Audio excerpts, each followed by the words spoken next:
sentir tu presencia, poder, Dios mío, adorarte, poder bendecir tu nombre, poder glorificarte, poder, Señor, proclamar que tú eres Dios de dioses, que tú eres el Señor de los señores, que tú eres el Padre de gloria, que tú eres el Dios eterno, el que hizo, Señor, los cielos y la tierra y todo lo que en ellos hay, Señor. Ayúdanos, Dios mío, Señor, a reconocerte, Señor, en todos nuestros caminos. Bendice este remanente fiel, bendice tu iglesia, bendice tu pueblo, bendice, Dios mío, cada uno, Señor, donde quiera que se encuentren, Dios mío, en las circunstancias, situación y momentos, Dios mío, que vivan, Dios de los cielos, aleluya.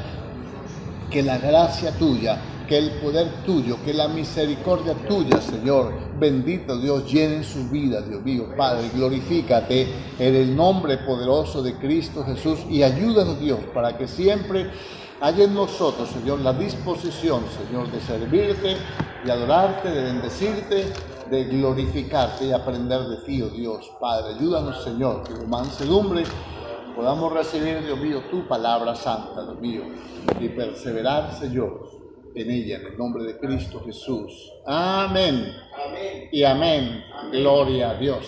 Amén. Gloria a Dios. Amén. Bueno, vamos a continuar, vamos a terminar ese mensaje que empezamos el domingo en la mañana, que es el último mensaje a las iglesias de Apocalipsis, que es el mensaje a la iglesia de la Odisea. Amén. Vimos la primera parte, hicimos como una pequeña introducción allí acerca de lo que es la iglesia, su ubicación, dónde estaba y todo. Amén. Quiero que recuerde esto. El mensaje del Señor a las iglesias es para prevenirlas, para acerca de las cosas que vienen. Amén. No es para causar terror, no es para causar discordia, no es para causar depresión, no es para pensar que ya no hay solución, es para corregir, porque primero Dios exalta las cosas buenas. Acordémonos de los 6 mensajes anteriores. Hay 2 iglesias a las cuales no les encuentra nada bueno, y así lo hace Dios. Él no se pone con cosas raras. Amén. Amén. Bueno, ¿qué le digo? Recuerde que cronológicamente,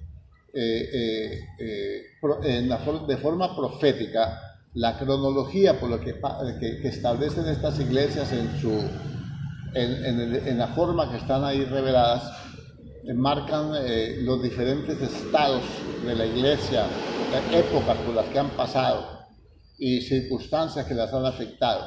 Y yo hago énfasis en esto, que dependiendo el lugar donde está establecida una iglesia, tiene una influencia poderosa sobre la iglesia. Amén.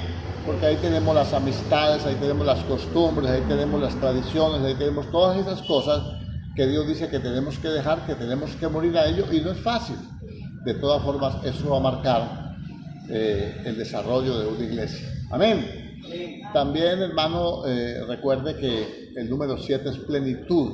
Entonces, estas 7 condiciones, 7 estados, 7 advertencias, virtudes y cosas que tienen las iglesias, también es la plenitud de lo que nosotros como iglesia podemos ofrecer, dar y cumplir a Dios. Amén. Como también de las cosas que podemos caer en desgracia, digamos, en imperfección, digámoslo así. Amén.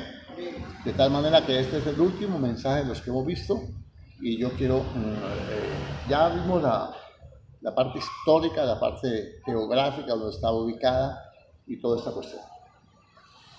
Bueno, y la parte cultural también. Miremoslo aquí, vamos a ver, en el versículo 15 decimos allí: yo conozco tus obras, que ni eres frío ni caliente, ojalá fuese frío o caliente. Eso ya lo vimos. Recuerde que dijimos que cuando se es caliente es porque se está cerca del fuego. ¿Cierto que sí? Pusimos el ejemplo de una olla, de alguien que está junto a un fogón, a una estufa, alguna cosa de estas, y entonces siente el calor fuerte, pero si se retira, empieza a sentir que el calor ya no es tan intenso, y si se retira más, pues se enfría. Amén. Entonces, dijimos aquí, hermano, y pusimos como ejemplo la adoración a Dios, la comunión con Dios. Miramos el Antiguo Testamento, recuérdelo, y vimos que al Señor se adoraba a través de altares, que en esos altares se sacrificaban algunas víctimas, ¿no? Dependiendo del sacrificio que se fuera a hacer. Y que también el Señor nos manda a nosotros ofrecernos en un sacrificio vivo, santo y agradable a Él, que es el culto racional. Eso no lo hemos visto todavía, pero vamos a verlo.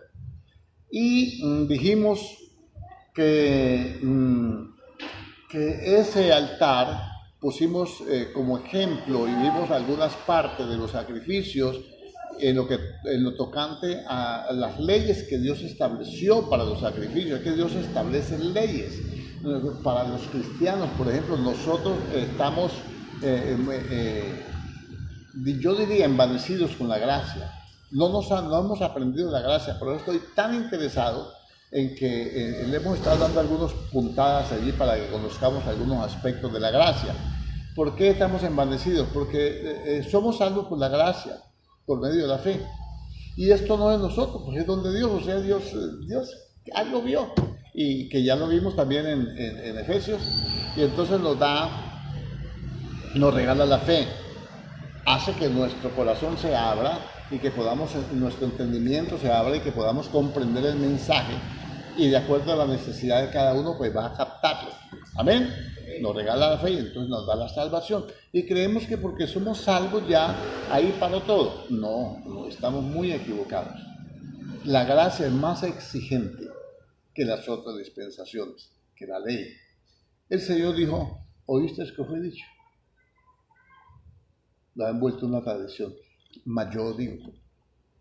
Ustedes lo entendieron mal, yo se lo voy a explicar bien.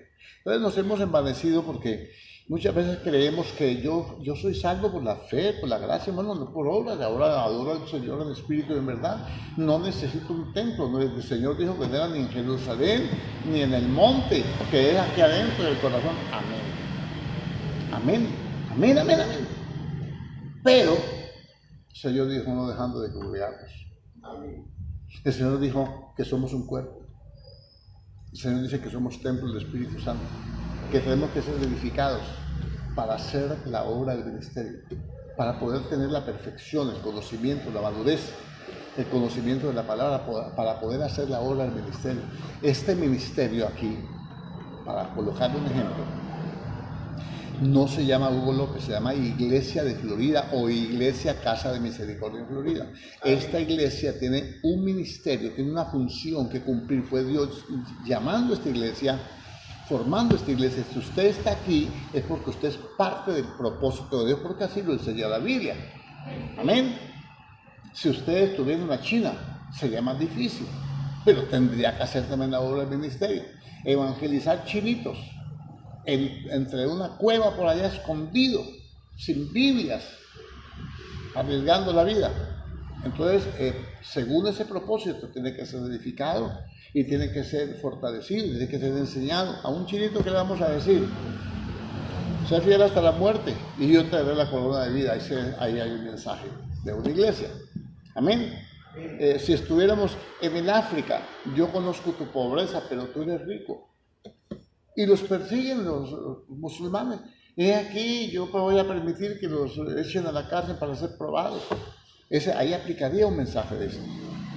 ¿Me hago entender? Pero nosotros que estamos aquí todos cómodos, con problemas económicos, emocionales, problemas digamos, de gobierno, porque hay disturbios, hay bandas armadas, hay inseguridad, en fin, muchas cosas. También hay persecución, pero no de ese calibre. Entonces nosotros creemos que esos mensajes no son para nosotros. Y creemos que como somos salvos por la gracia, por medio de la fe, que no tenemos que hacer obras. Y estamos equivocados porque la Biblia dice que la fe sin obras está muerta en sí misma.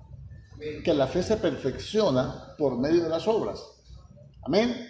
Porque entonces tenemos que ser perfeccionados para hacer la obra. ¿Por qué? Porque la obra perfecciona la fe. ¿Está dándose cuenta? Y estamos envanecidos en eso. Y entonces resulta que en vez de ser, llegamos al Señor tomamos del Espíritu, todos fuimos bautizados por un mismo Espíritu, fuimos bautizados ahí con la verdad, con los dones espirituales, con talentos nos dieron al ubicarlo dentro del cuerpo, ¿cierto que sí? Y no pasa nada. ¿Por qué? Porque poco a poco el cristiano se va alejando de la comunión de Dios. Yo voy a ser explícito en este mensaje. Se va alejando del altar. El fuego está en el altar. Recuerden, en Levítico, no estamos en la ley, pero es un principio. Que en el altar de Dios el fuego debe permanecer encendido. Y si usted es templo de Dios, usted debe tener un altar que debe ser su corazón. Y que debe estar encendido con el fuego del Espíritu. Amén. Ellos, cuando vino el Espíritu Santo grande en Pentecostés, grandes fuegos, grandes lenguas de fuego, lengüetas, digámoslo así, no lenguas de esta de hablar, no, están equivocados. Lenguas, como unas lengüetas de fuego, de candela, se asentaban sobre ellos. El fuego del Espíritu. Dios es un Dios que responde con fuego, es un Dios que unge con fuego. Y entonces ellos empezaron a hablar en lenguas, a profetizar y se levantaron a predicar. Pedro con los 11 y hablaban con denuedo, con intensidad, con pasión la palabra del Señor. Y nosotros no lo tenemos. Eso. Me estoy incluyendo. Para que no diga, usted se cree el único. No. Nosotros, la iglesia de este tiempo, no lo tiene. Porque el cristiano argumenta muchas cosas. Que tengo un problema, tengo un hijo, tengo un nieto, tengo un bisnieto, tengo mi mujer, tengo mi papá, tengo mi mamá. Todos tenemos papá, todos tenemos mamá, todos tenemos nietos, todos tenemos hijos. ¿O usted cree que hombres como David no tenían? Y fuera de eso, te toca irse a dar machete allá con los, a guerrear pues con los filisteos bien grandes y bien feos. Y todos esos, amalecitas y de todo. Y gobernar un pueblo, que no era fácil gobernar. Entonces siempre sacamos disculpas. No, Dios conoce mi corazón. Pues claro que Él lo conoce. Es más, lo conoce tanto como usted y yo no lo conocemos. Porque engañoso es el corazón más que todas las cosas. Perverso y malo. ¿Quién lo conocerá? Yo, Jehová. ¿Quién lo conocerá en mi corazón? Dice el Señor, yo. Que pruebo, ¿qué? Que escudriño la mente y el corazón.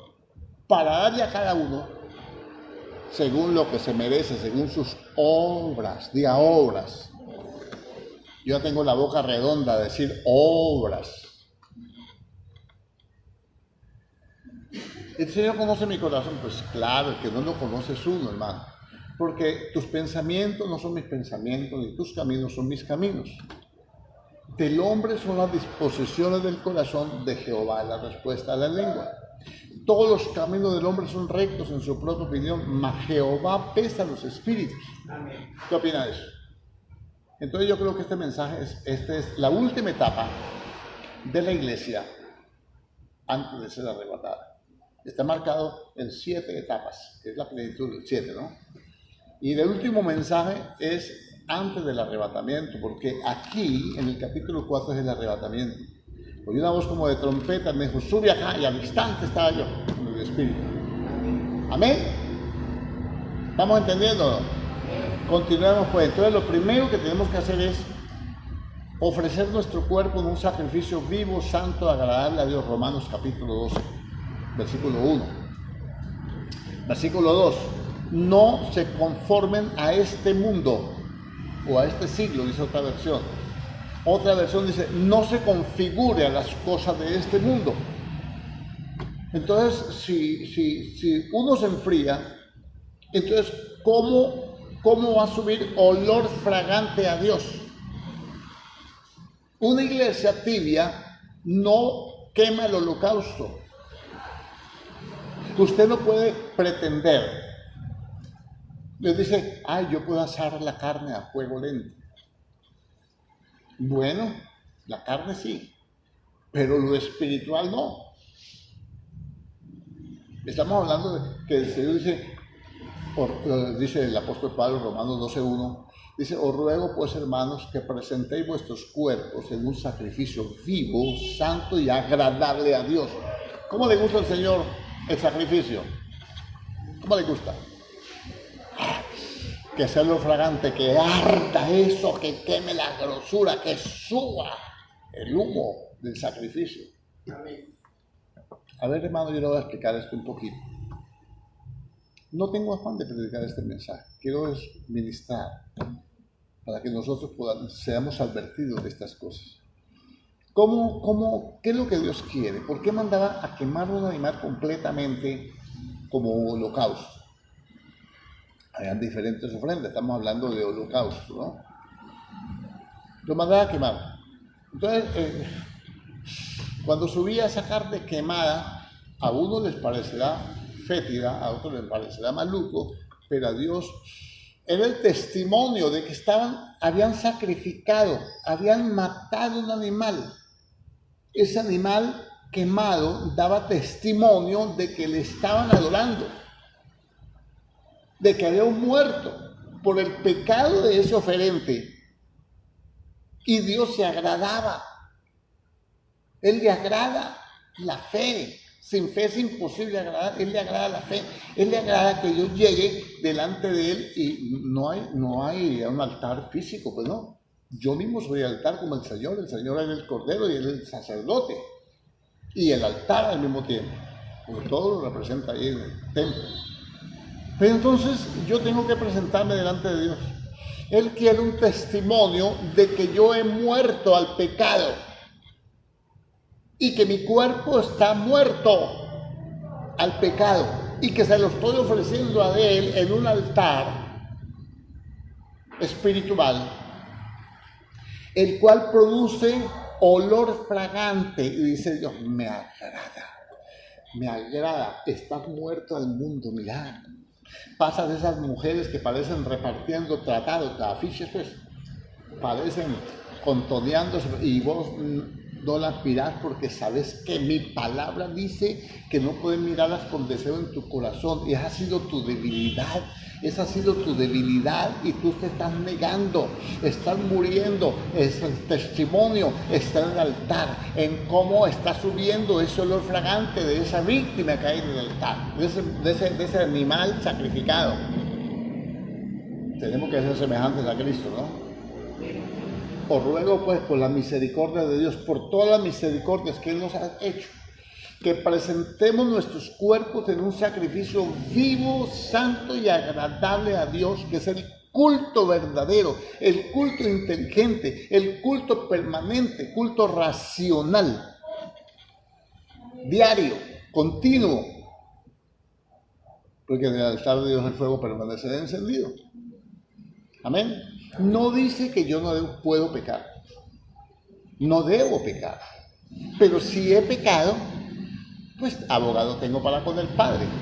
No estamos yéndonos a los extremos, hermano, porque la misma Biblia dice que nosotros en nuestra humana debilidad, dice, bienaventurado el varón que vence la tentación. ¿Cierto que sí? Porque Dios le va a dar una corona de vida. Muerte para vida eterna. Morir aquí para vivir para Dios. Cuando nosotros no entendemos esto, entonces quiere decir que nos estamos ofreciendo a nuestro Señor. Señor, yo te quiero servir.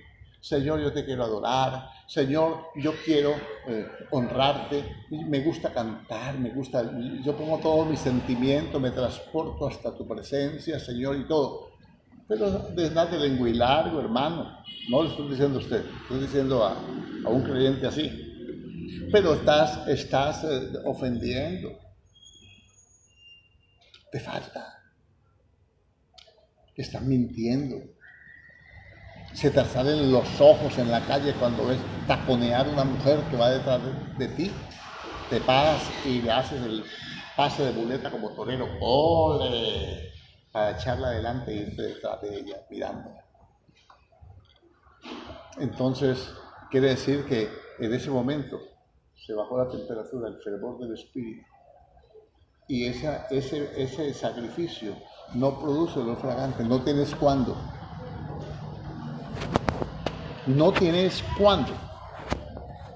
Amén. Entonces dice que presentéis vuestros cuerpos en un sacrificio vivo, santo y agradable a Dios. Entonces quiere decir que el hombre está ahí metido en la presencia de Dios, pero en ese momento llegó la hermanita fulana y quitó la mirada del Señor para ponerle a la hermanita. Se bajó del altar. Se enfrió. Está tibio. Está tibio. No está frío y todo, no está tibio. Amén. Perdonen los ejemplos tan burdos. Yo soy tosco en la palabra, pero no lo soy en el conocimiento. Bueno, entonces ahora, primero eso, es nuestra comunión con Dios a través de un altar. Yo no sé cómo hay gente que no le gusta orar. Yo no sé cómo hay gente que no puede adorar a Dios. Si en un altar se adora, se intercede, en un altar se clama a Dios por sus necesidades.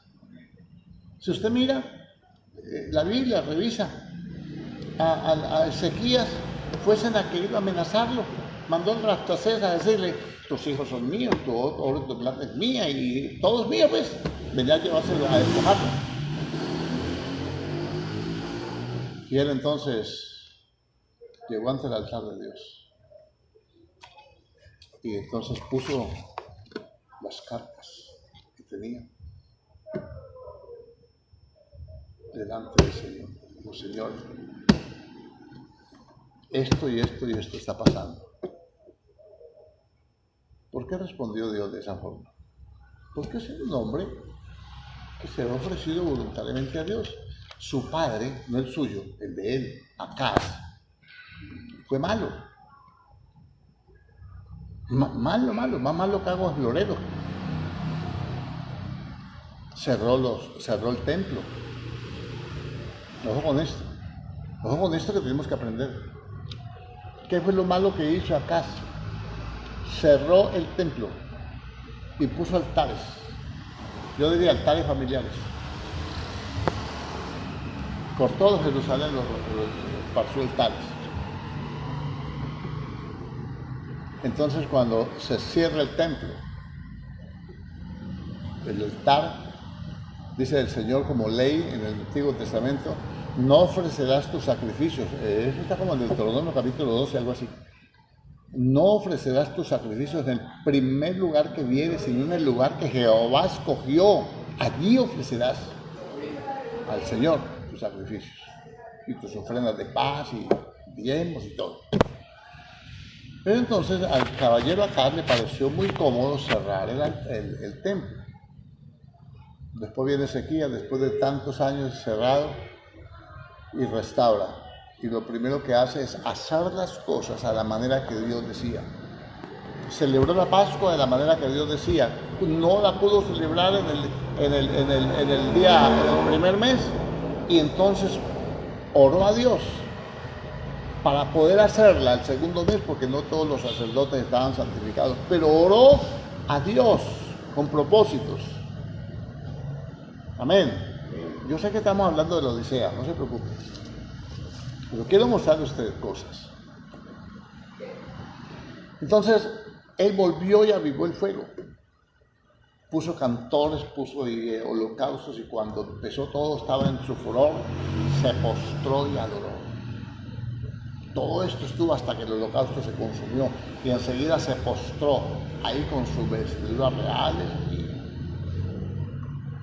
Como muchos de nosotros cuando venimos con el pantalón o el vestido bonito y los zapatos lustrosos, no me puedo arrodillar porque ¿qué dirán mis amistades? Eso es parte de la tibieza espiritual. Cuidado con esto. Estamos en el Nuevo Testamento, estamos en la gracia, sí, pero la gracia no es para vivir en desgracia. La gracia es más exigente y tenemos el ejemplo, que estas cosas están escritas como ejemplo para nosotros, para que no hagamos como ellos hicieron. Amén. Entonces, mi hermano, no te debemos conformar a este mundo, sino ser transformados por medio de una renovación del entendimiento. Cuando yo no cambio mi manera de pensar, no cambia mi manera de vivir. Cuando yo creo que ya el Señor lo hizo todo por mí, que a mí no me toca hacer nada, eso es cierto, en parte, pero en parte no, porque fuimos creados para buenas obras, las cuales Él preparó de antemano. Antes de salvarnos, Él ya tenía obras que nosotros teníamos que hacer. Nos salvó según su propósito. Diga propósito. Si no puedo decir propósito, diga prosópito, pero diga algo. Según su propósito. Entonces, ¿qué pasa con una iglesia tibia? Iglesias son personas, no son locales, no son. Amén. Entonces dice, no se conforman a este mundo. Entonces, en este mundo, ¿cómo se maneja el mundo? Entonces tenemos que repartir afiches para que la gente venga al culto. Tenemos que hacer celebraciones especiales para que la gente llegue al culto. Tenemos que hacer cosas que no están en la Biblia para que la gente se anime. Y entonces nos estamos enfriando, porque nos estamos alejando del fuego, nos estamos alejando del Espíritu Santo. Tenemos un altar, pero a Baal, gente brincando, sajándose, de la mañana hasta el atardecer. Y Dios no responde. Y dijo Elías, el Dios que responda con fuego, otra vez el fuego, ese sea Dios. Y hay profecía, profetizan, son profetas. Hay danzas, brincan, invocan. Pero ese no es el fuego de Dios. El fuego con que nosotros debemos permanecer es el fuego que desciende del cielo. Cuando Moisés hizo el tabernáculo para adorar a Dios, él oró y el fuego descendió. Y ese fuego, no es el que dice el Levítico, no se podía apagar.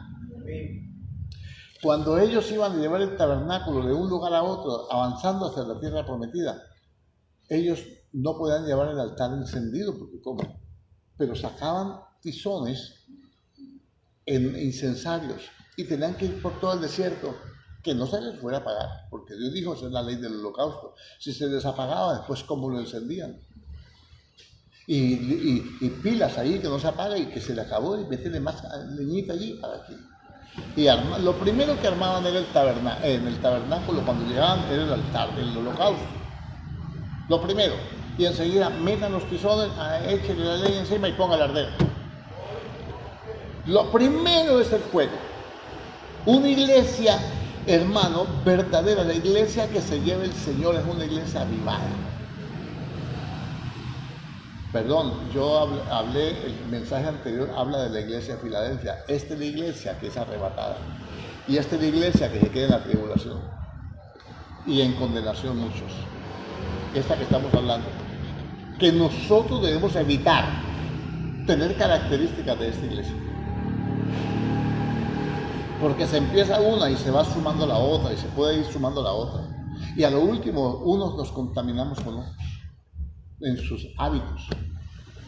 ¿Me hago entender? Sí. Bueno, ahora dice aquí, estamos en Romanos capítulo 12, no os conforméis a este mundo, sino transformaos por medio de la renovación de vuestro entendimiento, para que podáis comprender cuál es la voluntad de Dios, lo que es bueno, agradable y perfecto para Dios, no para mí. Hay cosas que son agradables para Dios, pero para mí no.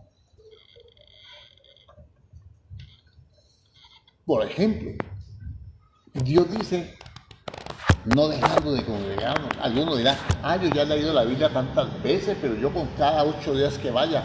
Bueno, a usted le parece muy cómodo, muy bueno, muy plausible, pero a Dios no.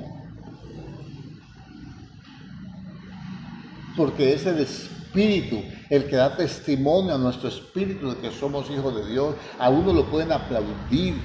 Ay, usted tan buena gente, tan buen cristiano, yo lo admiro, como ora del lindo, cómo se arrodilla del lindo, y cómo hace la boquita del lindo cuando dice, Señor, te amo, y todo eso. Cómo llora del lindo. Pero lo que es sublime para el hombre, para Dios es abominación. ¿Ah? Los fariseos. Ahí está la historia de los fariseos. Y el Señor dijo, no hagan como ellos, porque ellos dicen y no hacen. Usted como predica, hermoso pastor. Sí, pero ya no siento el fuego del Espíritu. Estoy tan lejos de Dios. Yo le predico del altar, pero yo tengo que estar en ese altar. Todos. Y luego el versículo 3 dice que ninguno tenga más alto concepto de sí que el que debe tener. Yo estoy bien. No, yo no ando en pecado, yo no ando en fornicación, yo no ando en las tabernas, yo no bebo, yo no fumo marihuana, estoy bien. Bien, pero bien equivocado. Porque no es por lo que usted haga, es por lo que Cristo hizo. Esa es la gracia. Amén. Ahora, lo que Cristo hizo tiene que transformar mi vida a través del conocimiento y de la confianza en su palabra, de la fe. Ahí va a obrar el Espíritu en la transformación y yo puedo estar delante de Dios, ofreciendo mi vida a Dios. Amén. Ejemplo, para poner un solo versículo, porque usted sabe mucha Biblia. ¿Cierto que sí? Pero sed hacedores de la palabra y no tan solamente oidores, engañándoos a vosotros mismos. Porque el que es oidor y no hacedor de la palabra es semejante a un hombre que va y mira su rostro natural en un espejo y luego se va y se le olvida cómo era. Imagínese, hermano, que usted va y se mire en un espejo y usted bien negrito, y enseguida toma un avión y se va para Cartagena, para San Andrés, y lo primero que echa en el equipaje es un bronceador. ¿Será que puede broncear? Se le olvidó que ese ya estaba quemado. No, ¿para qué ese bronceador? Un bloqueador, ¿para qué? Para no quemarme. Se me quemó desde el vientre, ese quemado mío. Perdónenme, hermanos, no me estoy burlando de esa gente. Un ejemplo que conozco. Amén. Que no tenga pelo. Que va y mira su rostro en un espejo y se le olvida cómo era. Y llega allá donde la hermana, al salón de milagros. Sí, porque no sale de belleza y no de milagros. La sala de milagros. Y se sienta. Y ella abre los ojotes. Y dice, hermano, ¿a qué vino? No, hágame algo en el pelo. Tiene un solo pelo. Y que le haga algo en el pelo. ¿Qué le haré a usted? Pues yo le hago un nudo. A ver, pues, ya. Bájese. ¿Ah? Así es el que es oidor de la palabra y no hacedor. Se engaña a sí mismo.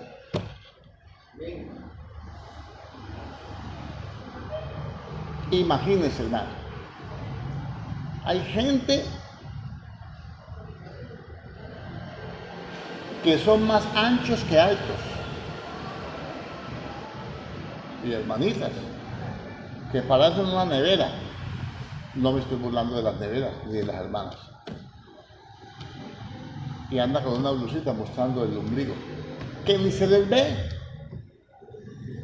Lo que está metido por allá en medio de una arruga de esas bien tenaces, un pliegue de esos. Ella se le olvidó que no tiene 15 años, se le olvidó que no tiene un cuerpo escultural, se le olvidó cómo es. Amén. El que es oidor y no hacedor de la palabra, se le olvida que él es mentiroso. Le dice amén. Se le olvida que él no lee la Biblia. Se le olvida que no es buen cristiano. Se le olvida que es un tibio. Dice, yo estoy bien. No tenga más alto concepto de sí que el que debe tener. ¿Qué concepto debe tener yo de mí? Conforme a la medida de fe que Dios me impartió. ¿Cómo me imparte Dios la medida de fe? De acuerdo a mi actitud ante la palabra. Ninguno tenga más alto concepto de sí que el que debe tener, sino que piense de sí con cordura, conforme a la medida de fe que Dios repartió a cada uno. ¿Por qué? Porque de la manera que en un cuerpo hay muchos miembros, pero no todos los miembros tienen la misma función. Asimismo, Es la iglesia, así mismo es el cuerpo de Cristo. ¿Qué función tiene usted, hermano? Vino a culto, oyó el mensaje y se le olvidó cómo es. Se le olvidó que usted es un miembro del cuerpo de Cristo y que tiene una función que nunca ha desarrollado, que nunca ha hecho. Usted es un tibio. No me mire así, y si no, ministreme liberación.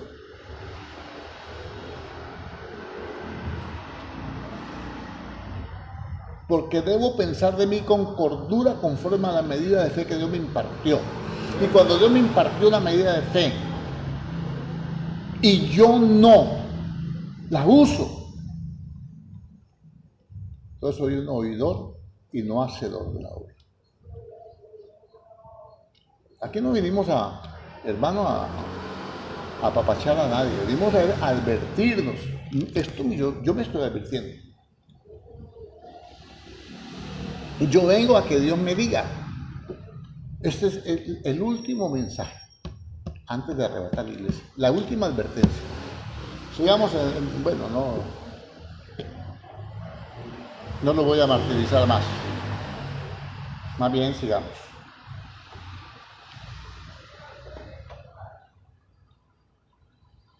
Ojalá fuese frío o caliente, pero por cuanto eres tibio y no frío ni caliente, te vomitaré de mi boca. ¿Qué es lo que le pasa al Señor? ¿Por qué dijimos el domingo en la mañana? ¿Qué causas le producen vómito al Señor? ¿Qué causas le producen repugnancia, vómito, que lo hagan trabajar a uno? Al menos le dan ganas, náusea llama, ¿no? ¿Qué cosas? Los malos olores. De modo que en el altar no hay olor fragante, sino olor fétido.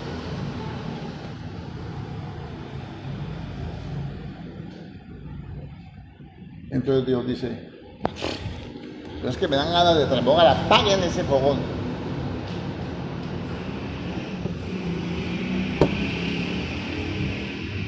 Este mensaje no es muy bonito.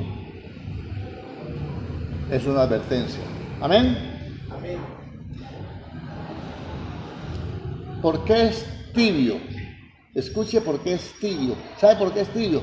Porque no tiene discernimiento. Porque tú dices, yo soy rico y me he enriquecido y de ninguna cosa tengo necesidad, y no sabes que tú eres un desventurado, miserable, ciego, pobre, ciego y desnudo. No sabes. Tú dices y no sabes. Tú dices que es esto y no sabes cómo te veo yo. ¿Cómo nos ve Dios, hermano? Somos el pueblo de Dios. Somos un pueblo especial, llamados para anunciar las virtudes de aquel. Estoy buscando un versículo. Que nos llamó a su luz. Somos el pueblo de Dios. Aleluya. Su sangre nos redimió y su espíritu dio. ¿Cierto? Para darnos poder y ser testigos de él. Escucha este proverbio, anóteselo ahí en el mismo Apocalipsis, póngale ahí en su Biblia una referencia para que recuerde cuando lea. Póngale Proverbios 13:7 mientras yo se lo leo. Hay quienes pretenden ser ricos y no tienen nada. Y hay quienes pretenden ser pobres y tienen muchas riquezas. Y ahí en ese proverbio, marque Apocalipsis 3:17. Y lo vamos a leer aquí, en la iglesia de Filadelfia.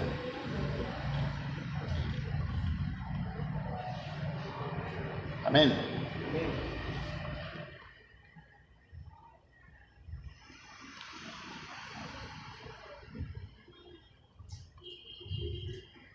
Perdón, estoy aquí en el 3. Yo me he enriquecido y de ninguna cosa tengo necesidad, ¿cierto? Ahora mire, por ejemplo, este otro versículo aquí que ya lo leímos, ya pasamos por aquí.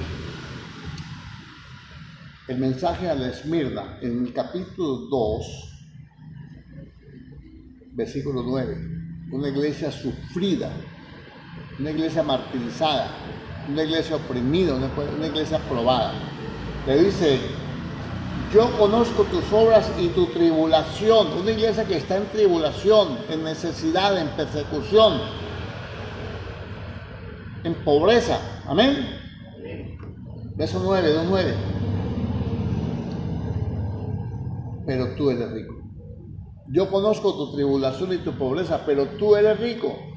¿Qué dice Proverbios 13:7? Hay quienes pretenden ser ricos y no tienen nada. Y hay quienes pretenden ser pobres y tienen muchas riquezas. Es muy diferente la iglesia de Esmirna a la iglesia de la Odisea.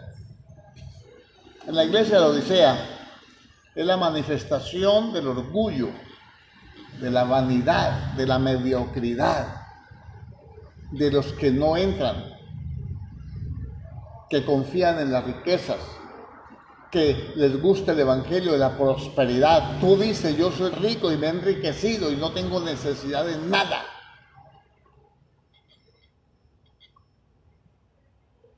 Y tú no sabes que eres un pobre, miserable, ciego y desnudo. Amén. Ese es un tibio. Es un tibio.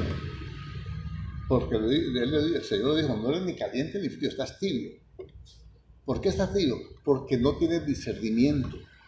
No sabes, no conoces tu condición espiritual. Estás confiando en lo natural. Por eso yo le decía, el sacrificio, morir al mundo, ¿no? Sacrificio no fragante. Estás confiando en la riqueza, estás confiando en tu dinero, en tus títulos, en tu posición, en tu familia, en tus riquezas. Cree que no tienes necesidad de nada, pero te voy a demostrar que sí tienes necesidad. ¿Cuál es una de las necesidades más grandes que tiene el cristiano? Pues a Cristo, ¿no? A ver, ¿cómo sería? Yo creo que principalmente tener discernimiento. Mi pueblo destruido porque le faltó discernimiento.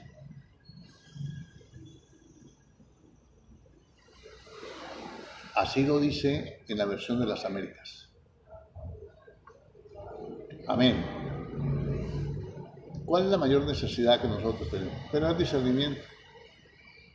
¿Por qué no tenemos discernimiento? Porque no reflexionamos en la palabra. Mira, toda esta palabra nunca se aparte de tu boca el libro de la ley. Medita en ella día y noche.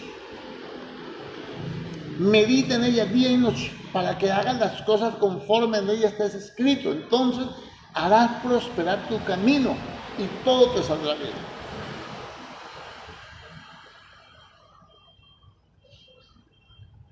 Hay gente que dice: hermano, yo no sé qué pasa, hermano, tanta necesidad, tanta lucha, tanta cosa. No sé qué pasa, vamos a examinarnos. ¿Quiere que lo examine? El Señor dice: examinaos a vosotros mismos si estáis en la fe o no. ¿Sí o no? Vamos a examinarnos. Examinémonos pues. Orás, lo primero. Orás. Sí, hermano. ¿Cada cuánto? Pues al desayuno, al almuerzo y a la comida, y cuando me va a acostar 4 veces al día. Le ganaste a los fariseos que oraban 3. ¿Y qué decís en la oración? No, pues la oración del pollito. Pío, pío, pío. ¿Adorás a Dios? Sí, hermano, yo canto lo más de bueno. Yo canto y pongo todo mi corazón. Dije adorar, no cantar.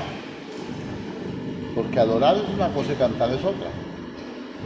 Se puede adorar a Dios con cantos, pero también adorarlo con nuestras palabras. ¿Sí o no? O sea, diciéndole a Dios todo lo que nuestro corazón siente por Él, dándole gracias, honrando. Seguimos examinando a una persona que tenga llena de necesidades, de conflictos. ¿Obedeces la palabra de Dios? ¿Andas en yugo desigual con los incrédulos? ¿Te complaces en la injusticia? ¿Amas a tu hermano? ¿Perdonas? ¿Te preocupas por la obra de Dios? ¿Diezmas? ¿Ofrendas? ¿Piensas en el necesitado? ¿Oras por los perdidos? No oro ni por los que hemos encontrado, mucho menos por los perdidos. Lo que se perdió ya. No. Así no es, mi hermano querido.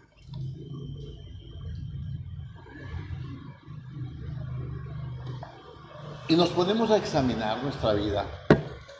Nos encontramos un poco de huecos, de baches, de portillos, donde las pequeñas zorras se meten. Amén.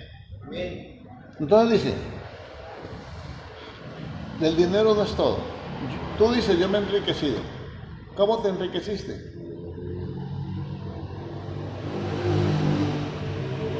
¿Cómo te enriqueciste? No, pues hermano, trabajando, hermano, es que yo sí he sido sufrido trabajando. Yo trabajo, hermano, como burro, hermano. Bueno. ¿Y te queda tiempo para el Señor? ¿Estás confiando más en las riquezas? ¿O mi socorro proviene de Jehová? ¿Tu socorro proviene de los montes o proviene de Jehová?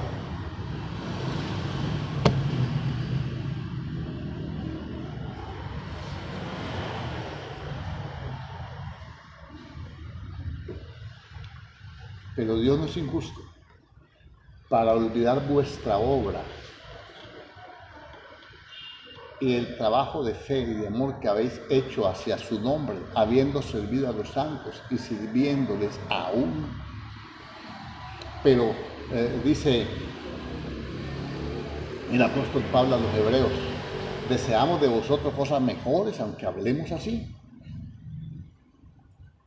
Porque cuando Dios hizo la promesa a Abraham, le dijo, de cierto te bendeciré y te multiplicaré. De modo que dejemos de ser perezosos y hagámonos imitadores de aquellos que por la fe y la paciencia y perseverancia, obtienen las promesas de Dios, heredan las promesas de Dios. Aquellos que por la fe y la paciencia heredan las promesas de Dios, no perseverarás en las promesas. Perseverar y mantenerse. Dios dijo, yo les he dado ejemplo. Yo he estado con el agua al cuello. Dios dijo, yo soy tu sanador. Dios dijo. ¿Por qué me puedo mantener? Porque antes para poderme mantener, me tengo que examinar. ¿Sí o no? Imagínense uno. No, pues que yo me voy a montar en un ¿cómo llama eso? Cometas, ahora llaman. ¿Cómo dice?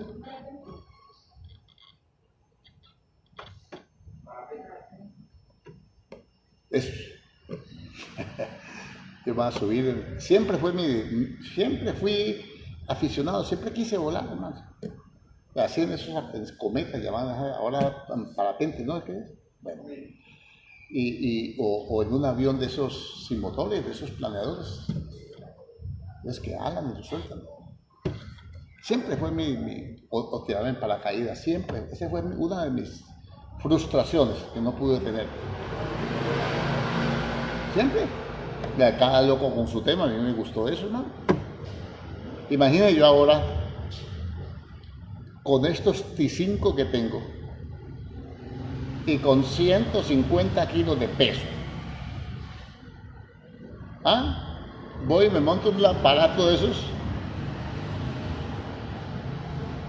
y vuelo como un coco El porrar, hermano, por favor. Antes de irme a montar en una cosa, yo tengo que revisarme, hermano, tengo que examinarme. Bueno, lo único que no se me vayan a volar estos cachetes ahí con el viento. Lo segundo, cómo estoy de presión sanguínea. ¿Sí o no? Lo otro, ya tuvo un accidente cerebrovascular, hipertensión. ¿Ah? No soy apto para ir a hacer eso. Sería una locura hacerlo. No es que Dios no me cuide, es que yo no reúno las condiciones. No es que Dios no me quiera sanar, no me quiera bendecir, no me quiera prosperar, es que yo no reúno las condiciones mínimas, pero que es por gracia. Sí, pero Dios no es alcahuete, Él pone allí. A ver, le digo el pasaje completo, pues. Porque la tierra que bebe la lluvia que muchas veces cae sobre ella y produce hierba provechosa, aquellos por los cuales es labrada, recibe bendición de Dios. Pero la que produce espinos y abrojos está próxima a ser maldecida y su fin es ser quemada. Pero deseamos de vosotros, hermanos, cosas mejores, aunque hablamos así. Porque Dios no es injusto por olvidar de la obra de fe y del trabajo de amor que habemos estado a su nombre, habiendo servido a los santos y sirviéndoles aún. Y que no se hagan perezosos, sino imitadores de aquellos que por la fe y la paciencia eran las promesas de Dios. Porque cuando Dios hizo la promesa a Abraham, no pudiendo jurar por uno mayor que él, juró por sí mismo diciendo: de cierto te bendeciré y te multiplicaré. Y habiendo esperado con paciencia, obtuvo la promesa. Porque hay dos cosas inmutables en las cuales es imposible que Dios mienta: el juramento y la promesa. Usted lo encuentra en Hebreos capítulo 6, del versículo 7 que empieza a leer, hasta el 12.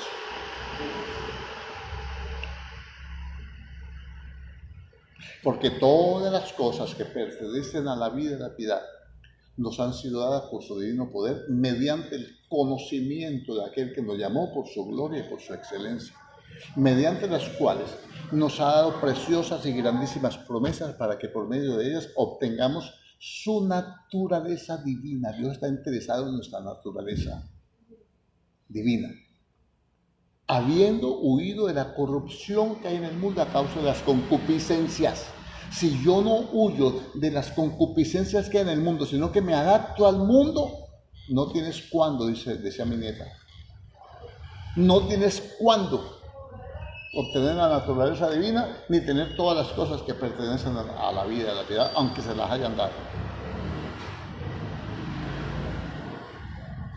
Aunque me regalen la cometa, el planeador y todas esas cosas para volar, ¿de qué me sirve?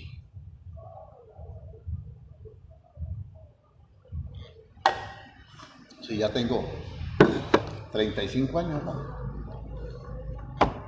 Por cada lado. ¿Ah?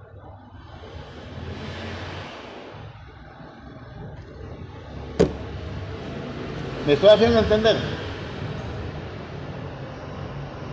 Entonces no soy apto. Lo sigo aquí. Por tanto, yo te aconsejo. Esto tenemos que hablar más. Voy a darle más, pero mañana tengo que tocar otros puntos. Por tanto, yo te aconsejo. Mire, el Señor no le aconseja a un tibio. Mire que el Señor no lo deja en su tibieza. No lo abandona, no se olvida de Él. Ese es nuestro Dios, esa es la gracia. Amén. Yo te aconsejo que de mí compres oro refinado en hielo, en fuego. ¿Cómo lo calienta el Señor? Con fuego. ¿Fuego de qué? De una prueba. Compre de mí oro refinado en fuego. La fe mucho más preciosa que el oro, aunque perecedero, se prueba por fuego. Dice, escuche bien cómo dice, que compres oro. No le dije te lo voy a regalar. Tienes que pagar un precio. Tienes que ser probado. Cómpralo. Tiene que pagar un precio. Una persona que se volvió tibia, no vaya a creer que con, ay no, yo voy a ver a la iglesia, ay gloria a Dios, aleluya, y que ya estuvo. No, tiene que pagar un precio. Ahora ya tiene que aprender a orar. Ahora tiene que aprender a obedecer, a someterse. Dios lo va a probar. Ahora empiezan las luchas. El enemigo viene y dice, ay, pobre tizón apagado. Que va a volverse otra vez evangélico. Y Dios permite, para probarlo. Y viene y le pega su buena. Acuérdese. Le pongo un ejemplo.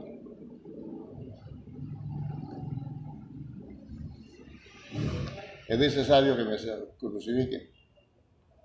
Dice, Señor, mi vida pondré por ti. Él no era un tibio. Era alguien que no tenía discernimiento. Y le digo, el Señor, ni sabes lo que estás hablando. Mira, antes de que el gallo cante, me habrá negado. Mi vida pondré por ti. Y lo negó. El Señor lo advirtió, a esta iglesia le está advirtiendo. Le advirtió. Y Pedro, cuando resucitó el Señor, Pedro, ¿tú me amas? Le preguntó 3 veces. Una vez por cada negada que le metió. Y el pobre Pedro, hermano, se arrepintió y lloró.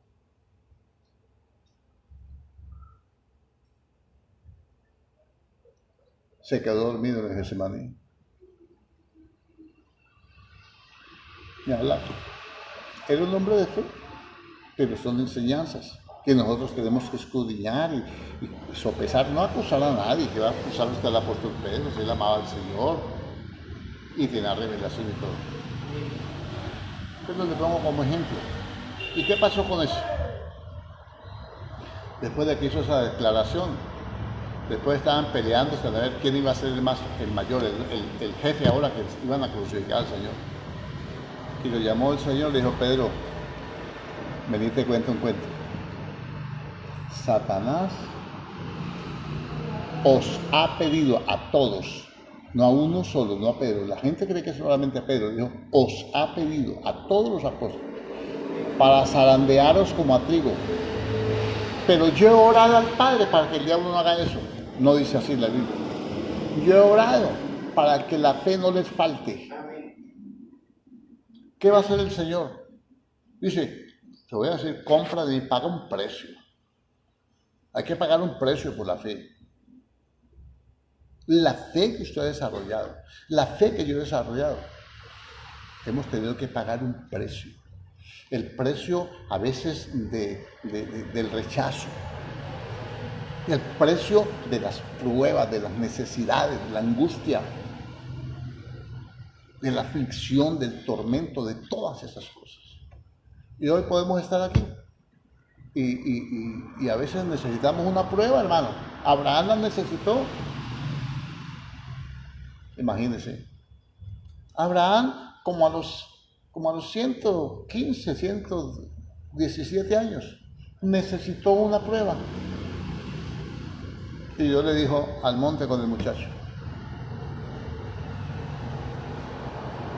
¿Amén o no? Entonces, ¿quieres salir de la tibieza? Compra de mí oro fino, refinado en fuego para que seas rico. O sea, porque la fe es más preciosa que el oro. ¿Sí o no? Y vestiduras blancas para vestirte. Entonces estaba contaminado, sucio, pecado. Porque la tibieza es pecado. ¿Usted sabía que la tibieza es pecado? ¿Sabía o no? Porque él dice, arrepiéntete. Si no fuera... ¿Y cuál es el pecado que hay? Un tibio. ¿Qué tiene que hacer? Arrepentirse. ¿De qué? ¿Por qué está así? Porque dejó a Dios, hombre. Porque no le ha dado la importancia que tiene Dios. Porque no se ha comprometido con Dios. Y vestiduras blancas para vestirse y que no se descubre la vergüenza de tu desnudez. ¿No te da vergüenza? No solamente la ropa sucia, sino mostrando las nalgas. ¿Se acuerdan los siervos de David? Que les cortaron los vestidos ahí. Escuche, y unge tus ojos con colirio para que veas. ciego, le voy a quitar, no, le voy a hacer verdaderamente rico y le voy a dar colirio, unge tus ojos con colirio para que veas. Estás ciego, necesitas remedio, necesitas una medicina que te sane la visión, porque estás viendo mal. Estás viendo un murciélago y crees que es un ángel. Estás viendo a la gente descarriada, que no se diferencian sino porque están en una taberna, pero aún no te falta sino la taberna, pero estás en la misma condición de él. Ojo con eso. Yo reprendo y castigo a todos los que amo. Sé pues celoso y arrepiéntete. Ahora tengas celo. Sea celoso. Eso sí, yo soy celoso, hermano. A mí la mujer que se me descuida, yo la compongo, la cuadro. No estás hablando de celos carnales, de obra de la carne. Pero sea celoso con las cosas de Dios. Sepa, valga la redundancia, separar las cosas espirituales de las cosas naturales. La palabra es una espada que parte el alma, lo emocional, del espíritu, de las cosas espirituales. Lo de Dios no son emociones, toca las emociones, pero no es la columna vertebral de la fe, las emociones. Amén. Y luego le dice, sé celoso y arrepiéntete. No he terminado el mensaje, nos faltan muchas cosas. Quiero leerlo todo para que usted sepa dónde termina. Dice, he aquí yo estoy a la puerta y llamo. Si alguno oye mi voz y abre la puerta, no solamente era ciego, era como desventurado, pobre, ciego y desnudo, sino que ahora es sordo. Están tocándole la puerta que le abra el Señor. ¿Cuántos mensajes? ¿Cuántas laminitas por ahí en internet que eso lo ministra uno? Ahí les puse uno que me mandó el pastor Osvaldo. ¿Quieres destruir tu iglesia? Léala. Y usted la lee. Y tiene que, si usted es tibio, entonces tiene que comprar colirio para saber que le están hablando a usted, hermano. Pues, vea bien las cosas como son. Amén. Bueno, y dice, si alguno oye mi voz y abre la puerta, entraré a él y cenaré con él y él conmigo. Escuche bien, la cena no está hablando de desayuno, de almuerzo ni de comida. Cena, que es en la noche. ¿A qué hora fue la cena con el Señor allá, en el aposento alto? Casi a la medianoche. A la medianoche. La cena es ya en la noche. O sea que en la noche, si usted no ha desayunado y no ha almorzado y no ha comido, la cena es la última oportunidad de comer. Es la última oportunidad que tiene la iglesia para ser salva. Porque después de esto se acabó la película para los salvos. Y empieza la de los que no obedecieron al Evangelio. Amén. Ni creyeron en él. Hermano, esto más que una advertencia, más que una enseñanza, más que una predicación, más que un mensaje a la iglesia de Odisea, es un mensaje para el que tiene oído, oiga lo que el Espíritu dice a las, plural, iglesias, incluyendo la de aquí de Florida, incluyendo la Casa de Misericordia. Amén. Amén. Vuelvo y le repito, esta es iglesia, Casa de Misericordia, no iglesia de Getsemaní, donde la gente se duerme.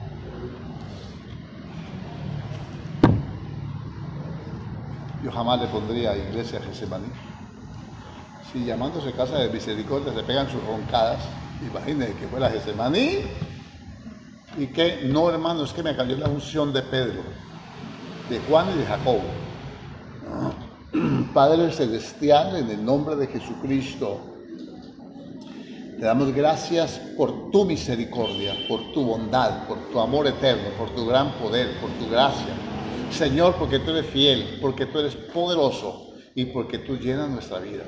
Alienta nuestro corazón, sustenta nuestra suerte. Danos gracia, danos entendimiento y danos, Dios mío, de tu poder, Señor. Ayúdanos, Señor, que día a día nuestro corazón, Señor, se pueda recrear en ti y que podamos ser instrumentos en tus manos. Señor, glorifica tu nombre, extiende tu mano de poder y, Señor, y levántanos, Dios mío. Señor, que podamos entender tus mensajes, que podamos comprender tu grandeza y tu santidad y que podamos aprender de ti, a ser mansos, humildes de corazón. Como dijo el apóstol Pablo a los hebreos, Señor, que podamos recibir esta exhortación, porque nos ha escrito brevemente, Dios mío, hemos hablado, hay muchas cosas más que hablar. Yo te pido sabiduría, te pido entendimiento y te pido, Dios mío, que no ministres y que hagas de nosotros instrumentos para la gloria tuya, en el nombre de Jesucristo, amén y amén. Dios les bendiga a mis hermanos. Y esperamos que sigamos adelante. Vamos a estudiar esto bien estudiado, hermano, porque es necesario. Es una advertencia muy poderosa para ser librados del tiempo que viene, hermano. Dios les bendiga. Mañana a 7 de la mañana continuamos aquí con el tiempo de clamor. Amén.